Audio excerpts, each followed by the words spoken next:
Hey guys, it's Jesse.Davenport. Today we're going to take a look at it's a 2011 Arctic Fox. Just came in trade, fresh trade.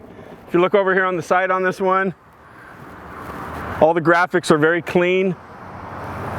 Aluminum structure on the Arctic Fox. This is a Silver Fox edition.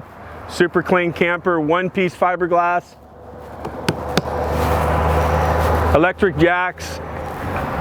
This has the big slide over here. Again, if you look at the graphics, how clean they are. It's a 2011. It's got a ladder on the back. It's got an awning off the back. This one has a generator. This 811's for a short bed only. When you come inside here, this one has air conditioner. Has a light above up there.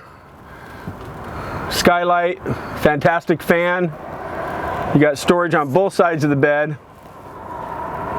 This one has the dinette.